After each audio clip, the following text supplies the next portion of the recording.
Coming to you from Orange County, California, this is the JuggLife podcast with Max Ada and Chad Wesley Smith.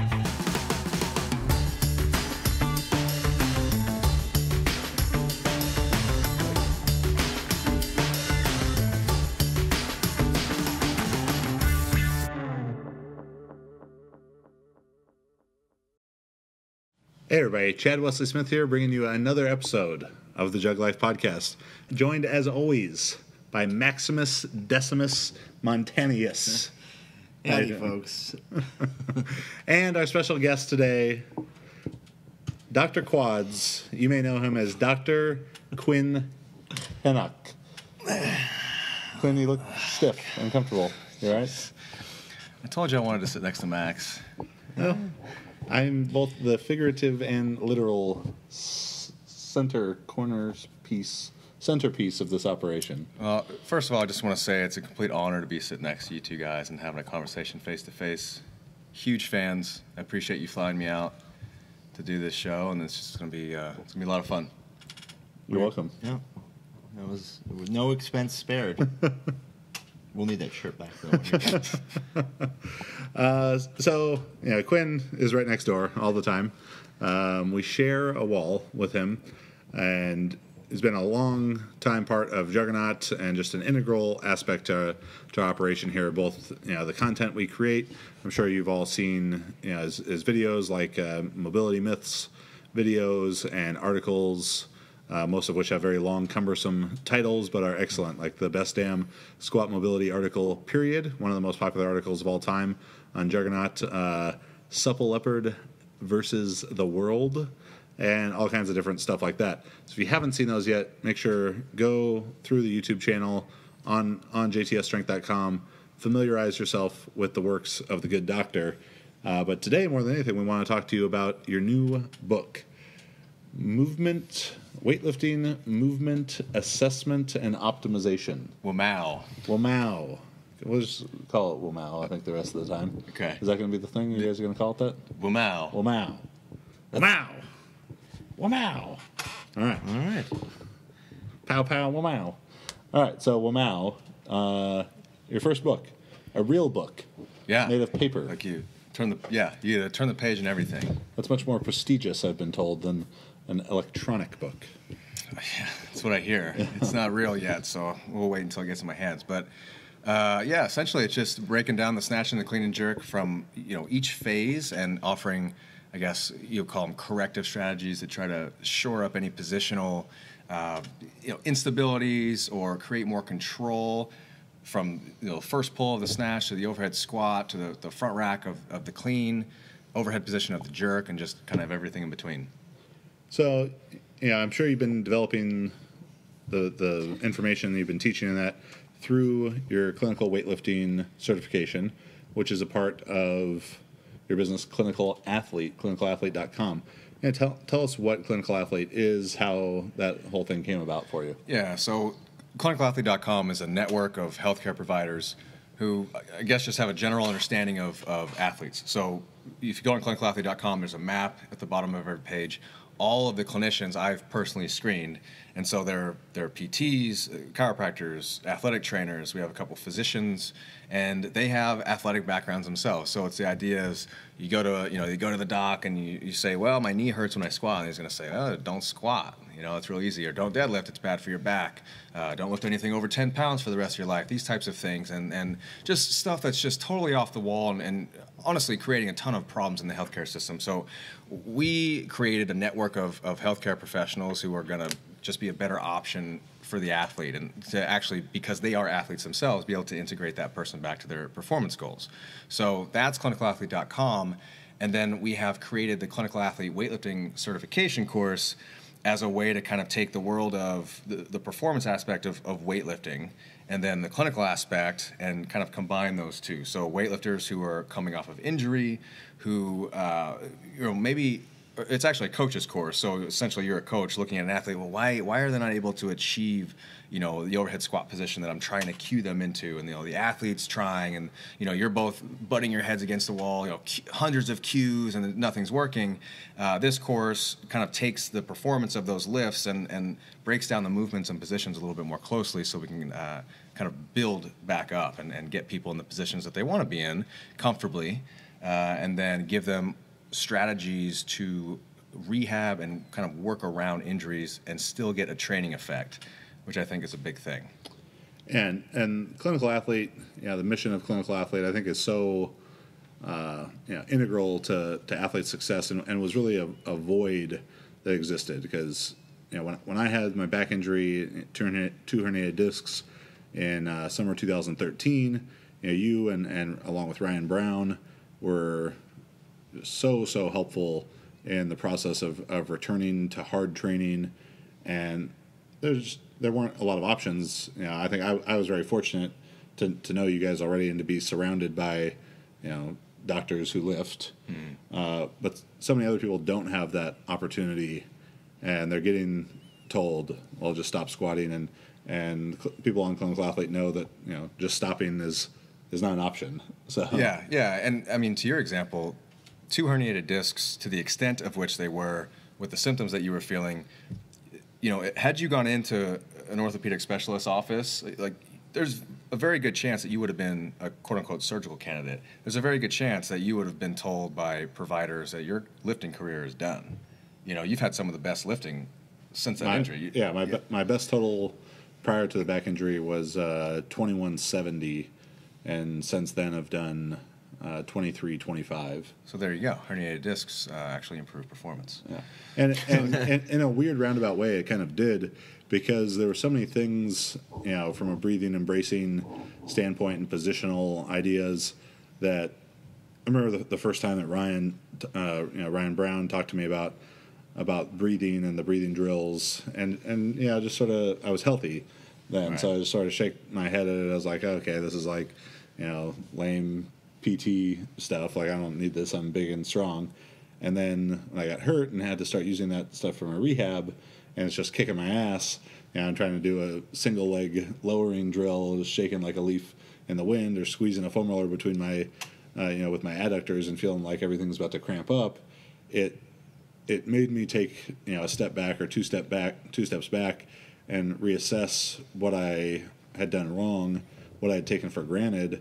And I tell people at seminars all the time that the most valuable thing I've learned in my own training in the last 5 years has been 90-90 breathing. Yeah. And it seems so simple, and so when you're a big tough powerlifter, so like just lame to do, but it made a huge difference. Well, and I think it's not, we're not ignoring injury. It's like, oh, your knee hurts, well, just squat more, or you have back injury, it doesn't matter. But it's some dirt on it. Yeah, I mean, sometimes it's the case. Like, just come down, get back in there, kid. But, other times, we respect injury, but to have a healthcare professional who understands the injury mechanisms, but then understands how to work around your training, like if they don't know what a squat and a deadlift are, how are they going to have a conversation with the coach to be able to modify training? How are they going to have a conversation with the coach when the athlete's back, integrating back into lifting on, what's safe and what's not, if they don't have that knowledge themselves? And so that's just what we've tried to build is a network of that type of professional. And it's been great. And, speaking of docs who lift, obviously you get your balls busted all the time training here at Juggernaut with the weightlifting team, because we have people who are incredibly strong. And I've seen a few YouTube comments that are like, oh, these mobility guys never lift. But you're actually, in the grand scheme of things, a pretty accomplished athlete. Tell us about your athletic history. Well, first of all, I am a national champion powerlifter. National champion powerlifter. How many people won the national championship that day? That weekend? At that meet. That meet. It was a NASA meet, and I have a trophy, and it says national champion. And why is the trophy not up in your office? I actually fly back to my hometown this weekend. I'm gonna get it. It's displayed at the courthouse there. Yeah. It's on the home of Quinn Henoch powerlifting national champ when you go into Jeffersonville, Indiana. But so that's actually a true story.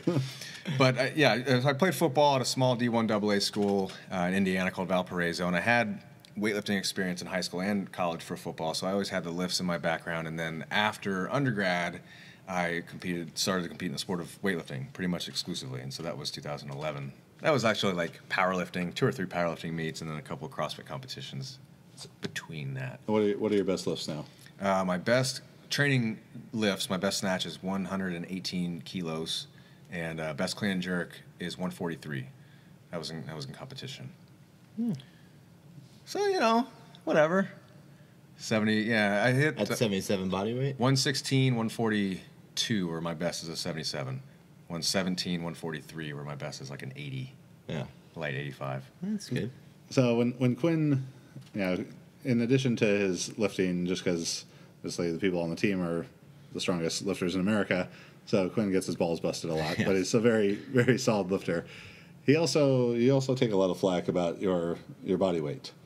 I accidentally yesterday I was asking Liz if she was moving up, if she was trying to move up a weight class, and she's like, "Yeah, I'm trying to go to 63," and I was like, "Oh, you're on the Quinn Henoch diet now," and she's like, "Yeah, he's trying to gain weight as well," and I was like, "Oh, is he going to be a real 58 now?" I meant to say 85. I had like a dyslexic moment, but so when Quinn first moved to California, he lived on my couch for a couple months with that, and was on this amassing plan, the dirtiest of dirty bulks possible, to go from probably 70. How many kilos? Did Yeah, I was probably 77 from the time that I moved to California, and then I was up to 87 kilos in 3 months. It was a 3-month span. 10 kilos in 3 months is a shitload. Legit. And simultaneously to this, I was trying to lose weight. And so Quinn comes in at daily Domino's Pizza. Domino's, you can send us a check later for that shout out. Like a daily box of Raisin Bran. What were some of your other go-tos? And A hometown buffet. Oh, yeah. Here in Southern California. I've heard the hometown buffet ones from you. Back home, it was the Golden Corral. There is a Golden Corral here. It's quite a ways up north. So the hometown buffet was my go-to, and I would sit. It is true. One day it was 2 mediums at Domino's, and the other day it was hometown buffet, and trying to layer on top of that. And after hometown buffet, I would sit in the parking lot in my car for about 15 minutes, just trying to breathe. just drunk on And when you food eat, and grease. Yeah, but when you eat food like that, it's a different feeling. It's like this chemical buzz. It's not like you're full. It's not like you're uncomfortable because you're so full. It's like you poisoned yourself. Yeah. And so when hometown That's the buffet closed, tagline of hometown buffet. It feels well, like they're closed down now, so I don't have that. So good, I it's don't like feel poison. bad. But it worked. It worked. I got up to about 87. My lifts didn't go up, and I lost that weight shortly after. But it was a fun experiment. That was the other part of it. So you were trying to go up to qualify for nationals as an 85. Yeah. Instead of 77, and then it was the worst circumstance ever to try and qualify that weekend, where you flew to Kentucky for Ryan's wedding. Yeah, I was in Ryan's wedding. So it was it bachelor party, wedding, Meet the next day. Yeah. I not a drop of nothing. I actually left the wedding relatively early, but it was like bachelor party, wedding. I probably got home at about 1:30, 2 a.m., and then I weighed in at 8 a.m. Trying to lift the most weight that I ever lifted in my life, and it was right. I was close. Oh, really? Yeah, missed 120 snatch, missed 150 clean and jerk.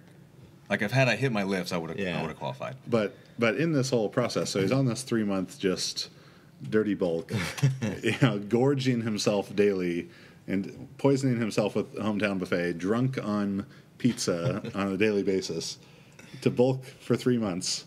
And then failed to qualify as an 85. And I think I told you this before I left, that because I was so frustrated with Quinn getting to eat the way that he was while I was trying to lose weight, and I was like, I almost hope that you don't make it. So then he was faced with the prospect of trying to cut back down to 77 after he'd gotten to 87. Yeah, but it didn't work out. That was a good time. Wow.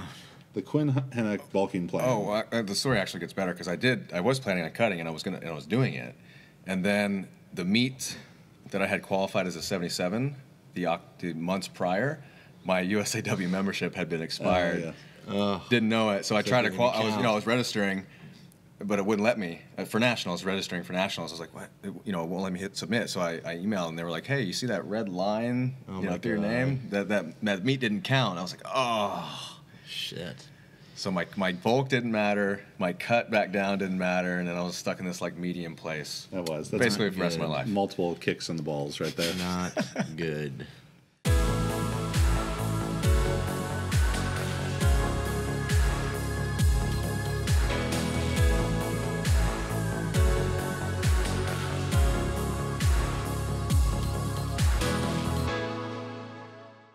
So you've been traveling the country doing the CWCs.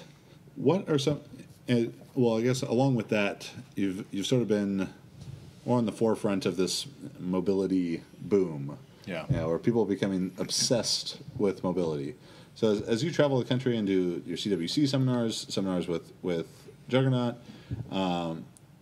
what are the mistakes you're seeing people or misconceptions they're coming into it with? Oh, there's a ton. We spoke about foam rolling for a whole episode. I think the conception or the misconception of having to fix things, having to fix everything. Oh, I can't squat to depth. It must be my ankle mobility. My ankles must not move, or my hips must not have the mobility, or my shoulders. My overhead squat is uncomfortable. And so it must be my shoulder joints. There must be something wrong with them. And then to spend inordinate amount of time, 20, 30 minutes a day doing passive things that have questionable mechanisms and in months of little progress, thinking that, I just need to do that more. And so it's just like this vicious cycle of people focusing on minutia, trying to make up problems and fix, quote unquote, every little thing, when what they should do is just spend more time doing the movements in the positions, probably with lighter loads that they can actually handle, and doing that over and over and over for months, because we know training is a process. And that would probably clear up most of what they perceive as mobility restrictions. Not to say that there's not times where we dial things back and we make corrections, but I think people spend way too much time on stuff that doesn't actually have an effect, and not nearly enough time on the actual training and just putting the work in and being okay with small progress over the course of months. Do you think people have, it seems to me like, and I get the questions a lot as a coach, is that people have this idea that there's like a plug and play kind of way to go about stuff, like, oh, you have this problem, there's a solution that I do this thing wrong in the deadlift, put this exercise in, that problem goes away. And rather than people like, you're saying, where they conceive of practice and training as the fix, right. It makes sense. It's like, yeah.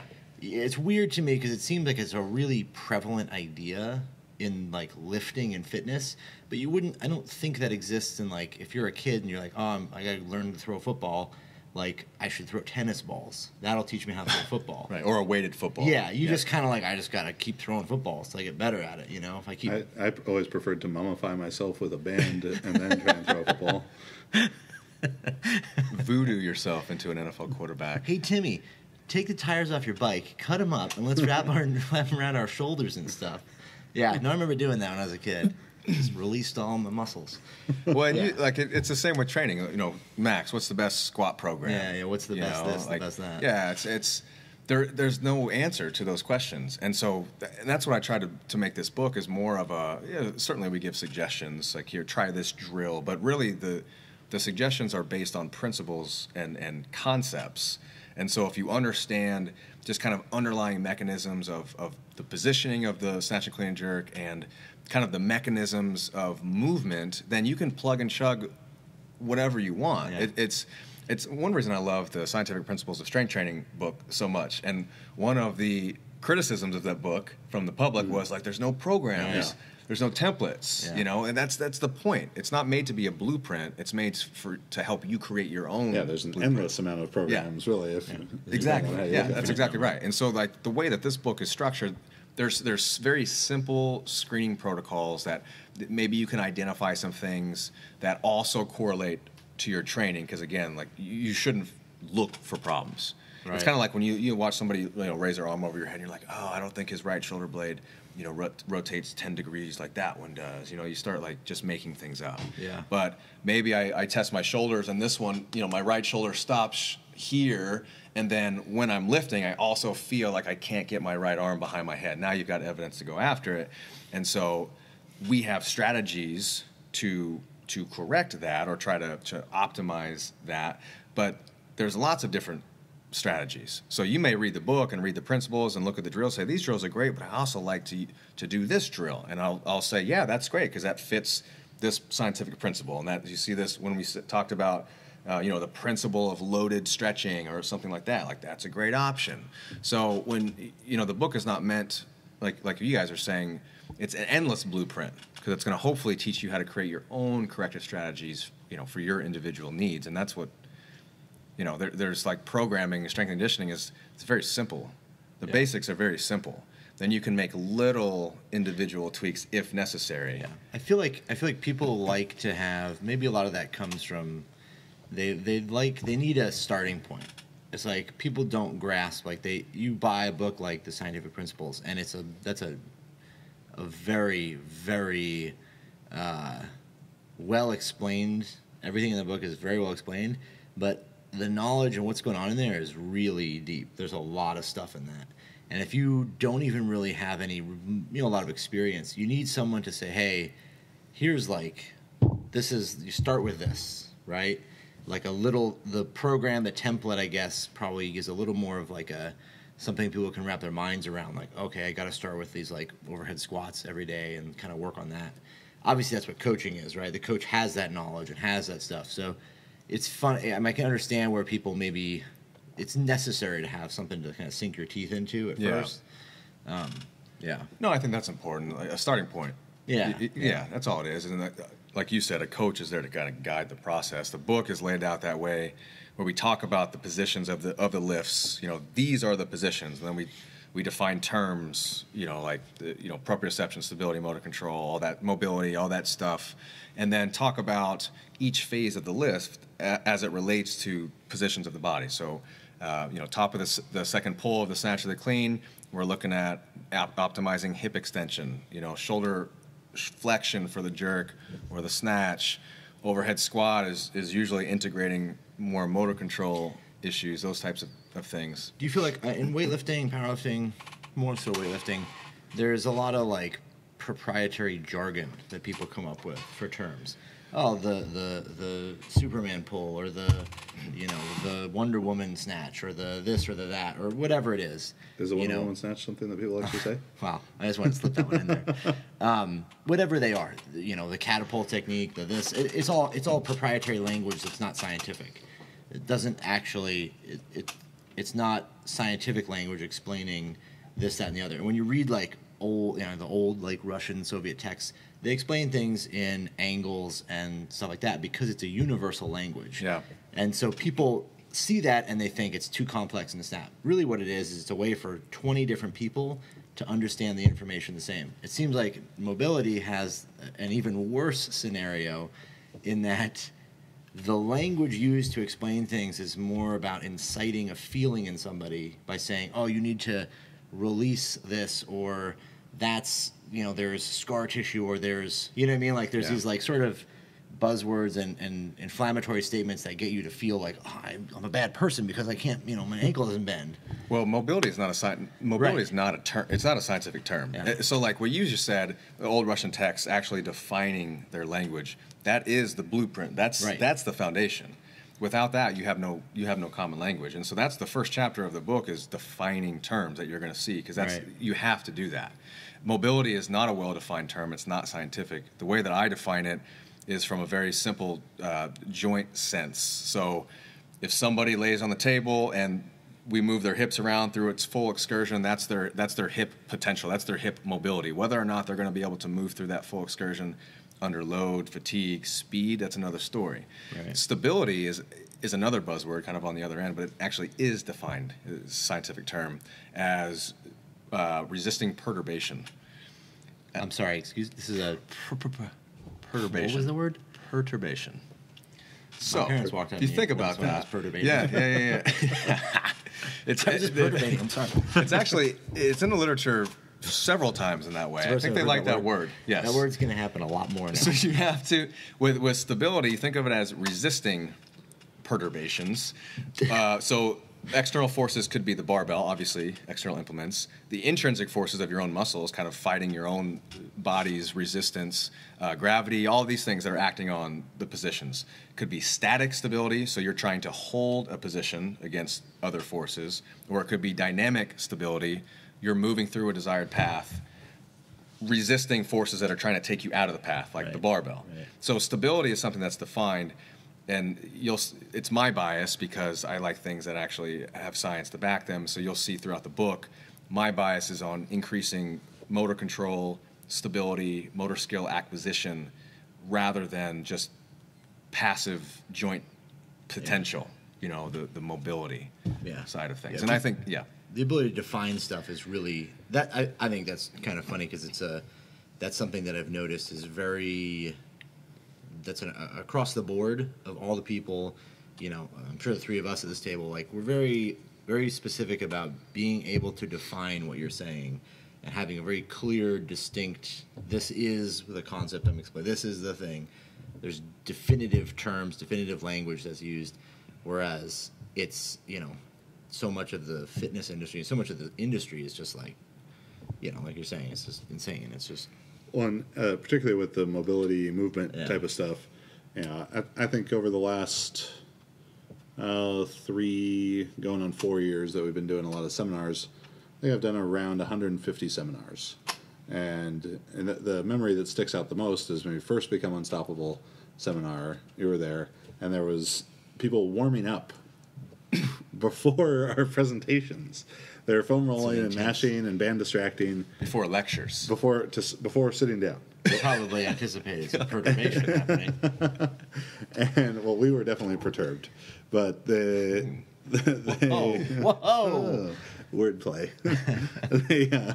And then as we went on to the practical application, several hours later after these people had, perturbated all over the place, who were the worst movers? Yeah. The people that spent this mindless time, pulling on this and smashing that and mashing this, because it was done without purpose. It was done without intent. It was done without understanding of this is the problem, so this is my likely solution. It was the problem was so much more broad because they didn't have the tools, hadn't been equipped with the tools to begin the assessment process. Well, don't you guys see that in just strength training also? Like, I haven't hit my squat PR in 2 months. Something must be wrong. Like, let me switch my program, or I need this specialty bar, or I need this new variation. I haven't been doing enough variation. And it's the process. And in my world of rehab, so much is just irrelevant. Some of the interventions, they don't do a whole lot. And so when you look at the actual mechanism, what is it doing when I hook a bend to my hip? Can you explain what it's doing? No, I can't. Nobody can. It's releasing the muscle. It's releasing. Releasing.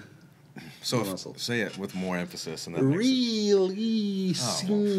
All right. Okay. Well, the only time I've ever heard anyone say the exact same thing 2 times, and then the person totally got it. It's a very different scenario.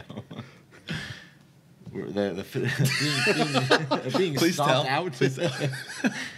We're sitting in the office, and there was one of the photographer guys, friend of ours, sitting here. Well, so first they're releasing the muscle. Oh, well, there was one guy that came in, Juggernaut. We'll call him Virus Man. Mr. Virus was mummified in virus clothing at all times. Came in. Jug for 10% off, by the way. Your girlfriend, Liz, was having a conversation with him. Liz does not suffer fools well, I take it. She does not like... She's got that Brooklyn too. Yeah, it's very like, if you're not getting it, we're done. And he was wearing like a biker hat that was a little bill. It was super tight. Like a 50-year-old man. Yeah, by the way. and he actually moved well. He was like a pretty good mover, pretty good snatch and all that. And he's sitting there talking to her about foam rolling, and he's like, foam rolling or massage. He's like, well, it's really good for you. I mean, it releases the muscle. And she says, well, what does that mean? What does releasing the muscle mean? And he paused for a second. It releases it. And then she said, yeah, but what does release mean? And he goes, it releases the muscle. And this happened like 4 or 5 times before I thought Liz was going to stab me in the back. It was brutal. She also gave him, what is a muscle? Yeah, what is a muscle? And I don't think he had an answer for that one. He was, it releases The it. thing that is released by the foam roller. Yeah. Oh, it was good. Yeah, so a good example of not really just, it's one of those like a statement that just elicits the response, and you're just supposed to like extrapolate what that really means. Oh, releases it. Oh, release. Oh, okay, sense. like Yeah, get out of yeah. prison. Okay, that makes sense. If your muscles are incarcerated right now, and if you do not use the foam roller every day, Incarcerated in a prison of adhesions. do you want to be perturbated? Perturbated? You want me to perturbate you? Oh my God. No? Yeah, Okay. no, you just don't care about your own health. Yep, there's social media there. That's pretty much how it is. Hashtag perturbation. How come people? Don't you think? Why would anybody ever have like upper trap knots if they back squat? Because wouldn't the bar release all of the adhesions? That's okay. Well, Actually, wouldn't you have a permanent dent in Right, your upper if- trap? I think that's one of the best examples you've ever given of as to like why, like the foam rolling, all the like I guess you call it manual therapy stuff, the rolling on the using a barbell. It doesn't matter what apparatus it is. It's like it goes from a lacrosse ball to a 200-pound steel foam roller, and you have, it's all the same, because if you're putting pressure on the muscle and it releases it, then like you're saying, if you put a 500-pound bar on your back and squatted it, wouldn't your upper back just be the most tender tissue you have, right? Yeah, that was like that was one of the best things I've heard you say in terms of being able to give that as an explanation to people, because I have, from a coaching perspective, it's the same. I can say the same thing. The people that do the most like rubber band stretching and pre-lifting, rolling, warming, like laying on objects, putting objects on them, in them, whatever it is, those people always tend to be the consistently the worst movers and see little to no improvement over the long course. I had guys in my gym, and for 2 years they did that, the most of it, 30, 40, 50 minutes beforehand, never seeing changes or improvements. Yet I've had, and myself included, people that will walk into the gym and bend their knees one time to make sure they still bend, and then start squatting. Yeah. No pain, no nothing. And that may be an extreme example on both sides of that, but when you talk about the foam rolling stuff, like if it did something real, wouldn't that effect be lasting? And if it was this weighted object or you laying on a foam roller that was doing it, what would be the implication of having a barbell on your back, on your chest, and your hands, right? And so this is where we make half your listeners angry, and you've probably lost them, because anytime we only had about put down 7 their before, precious. so. Our listeners are very well informed. Okay, They are. Well, that's boring. I have several thoughts. Agree with everything you said. The way that those things are implemented. First of all, we don't understand the mechanisms of why that stuff works. It works being, you get like a short-term increase in range of motion. That's been shown. The same with static stretching. If you do a stretch, if you foam roll for 30 seconds or a minute, you can usually stretch further. You have more range of motion. It doesn't last long. It's always short-term.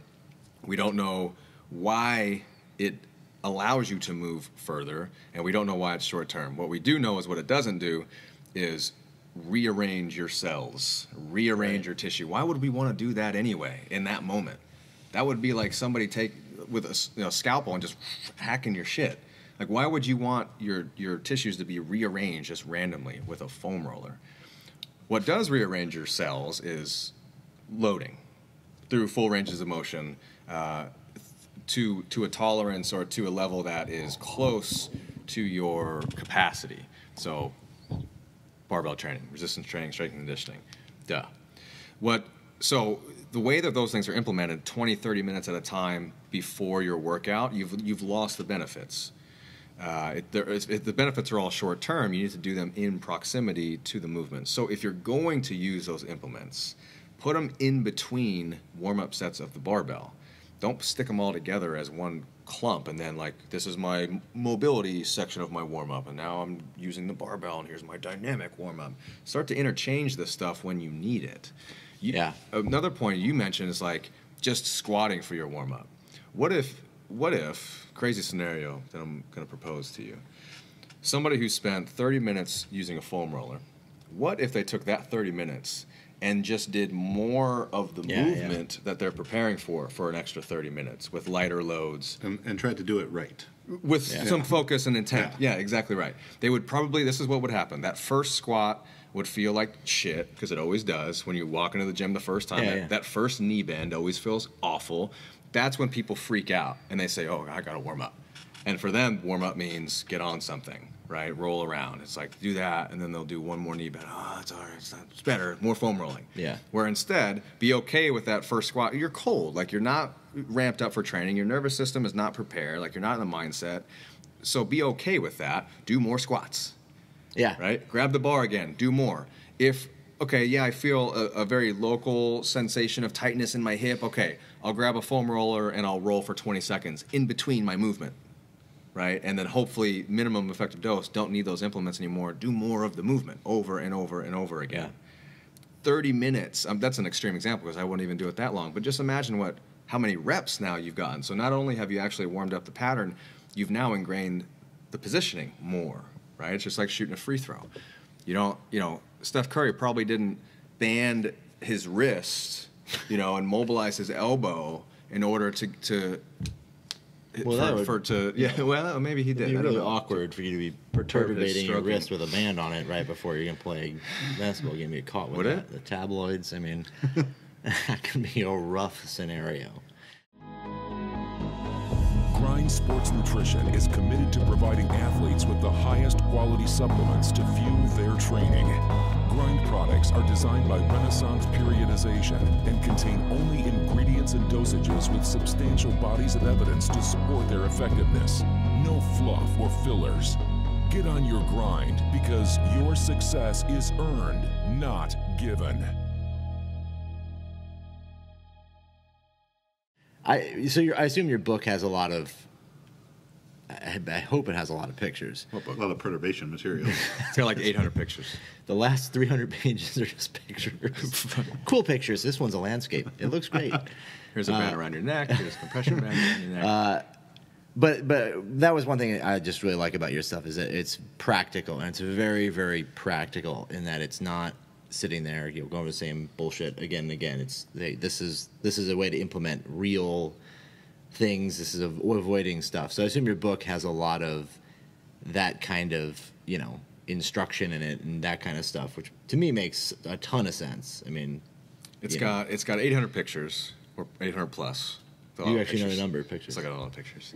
But yeah. And some people would say, it's not my. I wouldn't even say it's not my stuff. It's how I interpret the science, and science tends to be very simple and basic because there's only so many things that actually work. Yeah. It's just like Chad. I've heard you say it so many times. The best powerlifting program is probably the most boring. Yeah, because that's certainly right. Sure, that is true. Yeah, it's powerlifting program, so it's boring to begin with. Yeah, that's powerlifting. I wanted to throw you a bone when we were talking about weightlifting. Well, you're actually one of the most accomplished powerlifters at this table. It's true. National champion. I don't know if I ever won. How many trophies? I've had a world record. That's true. You have. Yeah. No longer. No, it's probably gone after somebody else actually did a squat. That day? But no, it was that for that day. I remember. Let me describe the moment. No, 2011, San Jose Fit Expo, USPA. Oh, shit. Getting chills. World record, 220-pound weight class, knee wraps, raw squat with wraps, I guess. Belt. Of course. 705. Okay. World record. Dan Green was there helping me. He also had done similar weights, maybe 100 pounds more, same weight class, different federation. Therein lies the secret to capturing your own world record. Just do it in a federation no one's done it in. I digress. Do they have that in weightlifting? Yeah, there's a couple of different federations. AAU. The AAU has one. Oh, yeah. Yeah, they do have AAU Yeah. weightlifting, don't they? I bet you the world records in the AAU, the world record of the American Association of American Athletics, Amateur Athletics Union. Amateur Athletics Union of the World Record of America is probably, you probably could get that one. 120 snatch, 77, I'm guessing. I forgot all about AAU. Yeah, a lot of people did. Oh, man. I Pretty think my much career everyone. is revived. Yeah, so you got that. I mean, just start a new federation, make your own records. Fuck them. Doing my own thing. Okay. I'm in. Doctors records. Only doctors division. I was going to say Doctors only. Forbes, south side of Forbes Road. Oh, yeah. Physical Can you do therapy. geographical world records? Anyways, We digress. yeah. My book is the Powerlifting shit. is very boring because the training is boring. And so is movement if it's based Right. on Real principles. stuff. Really, honestly, shit's boring when it's got science behind it because it constrains you to the things that you have, that you can create hypotheses about and explain. And there's not a whole lot of things that you can do that. But then the boring stuff sets you up for the exciting part, PRs. PRs and winning. It's a lifestyle. It's true, though. I mean, it's like, I think it's so simple because if you want to get good at snatch and clean and jerk at some point, and for most of that time, you're going to have to do snatch and clean and jerk. Yeah. Same with squat, bench, I mean, anything. If you want to get your hamstrings, if you want to get better flexibility in your hamstring, you're going to have to do something that's probably the only thing that's effective for making your hamstring longer, right? Like, stretch Yeah. it, right? Like gymnasts. I mean, like, there's a few things that actually work, and you just got to do those.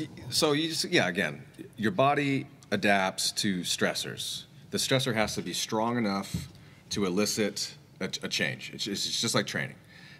Movement, mobility, it follows the same guidelines. So nothing changes there. So somebody like a gymnast, they haven't just passively stretched and then sat on the couch. They control. If you watch a gymnast, they control those positions. So they stretch to get that short-term change. This is over the course of years and years and years. They stretch, but then they actually use their muscles in those end ranges, and they control crazy amounts of forces at those end ranges. So their tissues have no choice. They're either going to snap or they're going to adapt with the loads. That's just like training. Changing your movement and mobility is exactly the same. So you don't have to be a gymnast to be a weightlifter. I think that's another misconception, is that the more passive flexibility, the better. There's been plenty of people that walk in my door who can do the splits 3 different ways and still overhead squat like a baby giraffe. So it's not flexibility, range of motion is not a gold standard. It's not predictive or protective of injury either. Show me that you can control it on your feet under load, speed, and fatigue. And that's really what the book is about, is utilizing variations that, let's say an overhead squat is just a little bit beyond their motor skill at the time, or their motor skill acquisition in that moment. We have variations and regressions that are as specific as we can get to the positions of the lift, but that are now easy enough that they can attain, but still challenging enough to elicit an adaptation.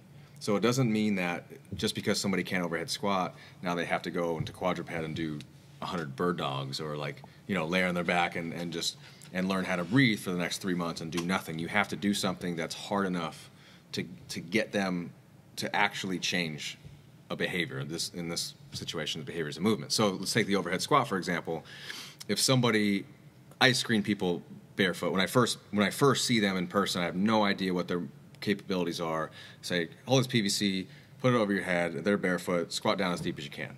And it's just giving me an initial snapshot. If somebody, you've probably seen this too, new person walks in the door and they can just effortlessly drop into a bottomless overhead squat, it's like, yes. Yeah. It's like, all right, we can train now. So let's just train. Yeah. Like, why, from even my perspective, why would I need to screen further? The overhead squat, that screen showed me that the joints can get into the position. Why do we need to go further? oh, you can't snatch 100 kilos, you're not strong enough. Yeah. You haven't trained your tissues for that tolerance yet. It's not because you lack the mobility. So if that is the case, my screen is done. Your joints can get into the positions, good, done. Let's overload, let's train. Maybe in many cases that's not the case, right? Somebody stops well short of parallel, their goal, they want to squat lower, they want, you catch the weight lower, you can potentially lift more weight. So maybe that's their goal. I don't know why they can't squat below parallel. I saw them sit in that chair earlier and their hips were, past 90 degrees. So I know they go there, right? There's something else, but I don't know what it is. I can't start guessing at that point. So maybe I do. Maybe I look at ankle mobility. Maybe I test actual dorsiflexion. Maybe I lay them on their back and move their hips around and just make sure that their joints can actually go there.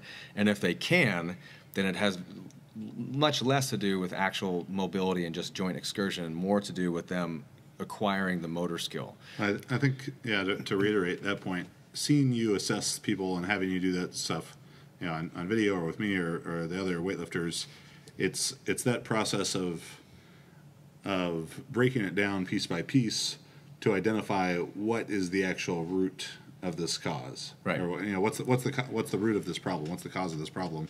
Not just you can't overhead squat, so let's throw an exercise for each body part at you. Because it could be the or a stretch for each body part. Yeah, it could be the lateral shoulder, it could be the hip, it could be the ankle.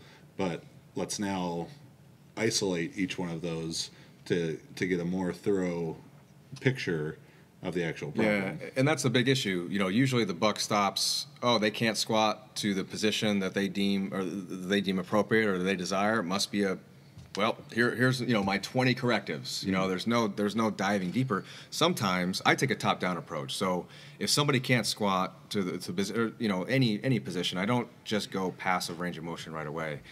For the overhead squat, for example, I'll hike their heels up, because if their hips look restricted when they're on flat ground, but all of a sudden if they have a heel lift, they can drop into a full depth. Well, at least we've just cleared the hips, right? Their hips go into the position. They didn't just have a hip replacement.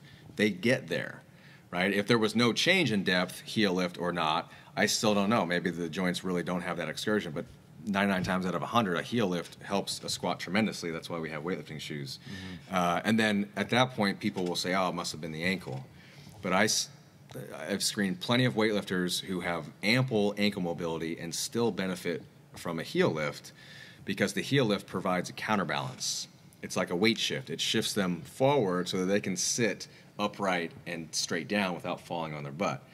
But if they have that range of motion and then a heel lift helps them, it has very little to do with mobility. And so I know that my movement correction is going to be probably just tempo overhead squats with whatever heel lift, probably more than a weightlifting shoe, maybe their shoe plus a plate, tempo overhead squats until they don't need the plate anymore, right? And then tempo overhead squats with their weightlifting shoes until they're comfortable controlling the position. Then we'll speed up the tempo.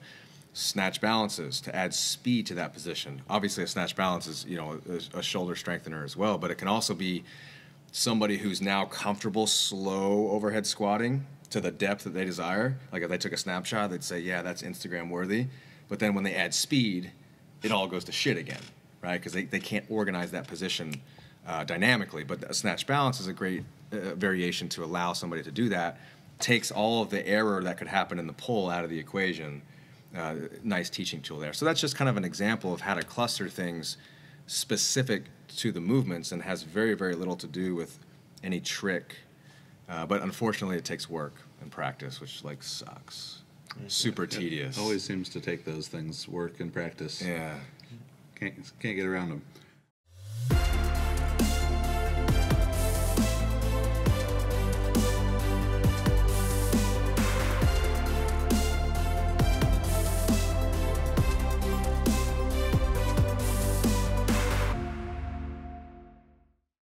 So when is your book out? Where can people find it?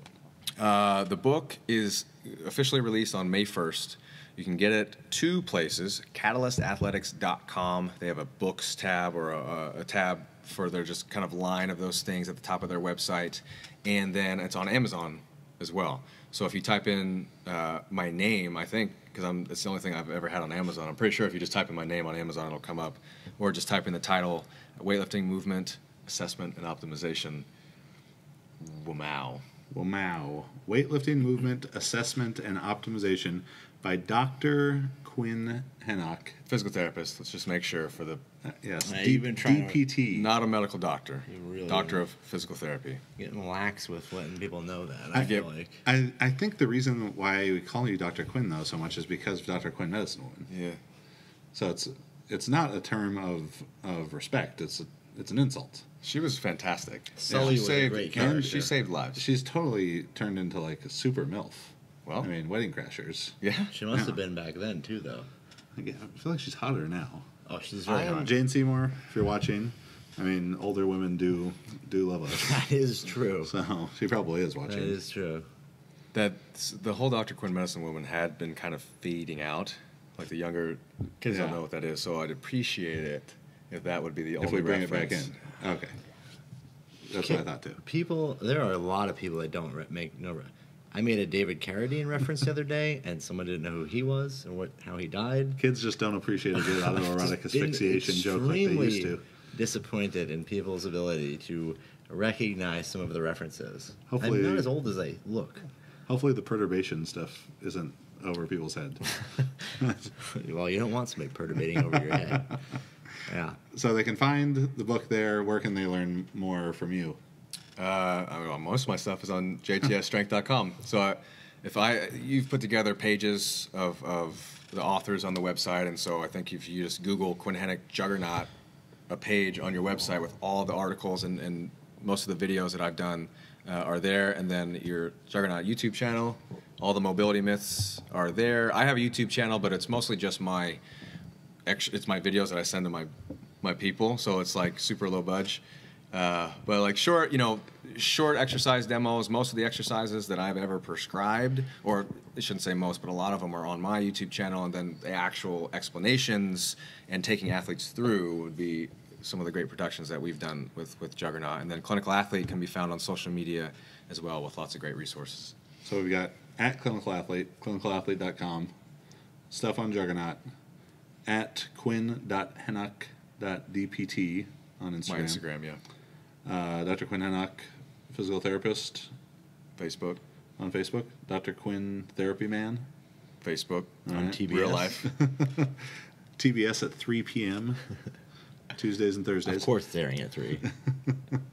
Awesome. Yeah, like I said, it's the information you provided through the videos, seminars, to the team here has been invaluable, and we can't thank you enough for that. So people, make sure you get out, buy weightlifting movement assessment and optimization from the Optimizer, Dr. Quinn Henoch. That would be your wrestling name, the Optimizer. What's my finishing move? You wrap him in a voodoo band and The perturbator. You perturbate all of them. The Optimizer clearly does the perturbator finishing move. He's gonna perturbate him. He's got him in the figure 4 perturbation. That's got a ring to it. I think so, definitely. You're welcome. You can be my agent. Max, where can they find you? You can find me on Instagram, Max_Ada. You can find me on Facebook. Email me about the Juggernaut online coaching, online training at max@jtsstrength.com. Nailed it. And I'm Chad Wesley Smith, at Chad Wesley Smith, and at Juggernaut Training on Facebook and Instagram, filling up your news feeds all day. Forgot the sponsors, Virus International for all your tight man pants needs, Jug for 10% off, Grind Sports Nutrition, great simple supplements designed by the fine minds at Renaissance Periodization, Jug 10 for 10% off there at grindsupplements.com, Trifecta Nutrition, trifectanutrition.com/juggernaut, and then you can get great tasting food delivered right to your door, and lacrosse balls and laxatives. It's a lifestyle. This has been another episode of the JuggLife podcast.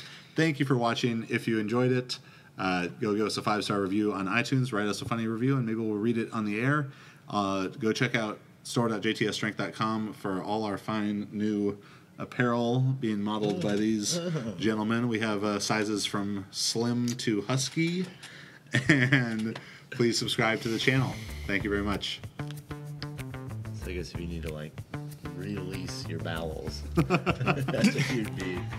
That would be that one this time.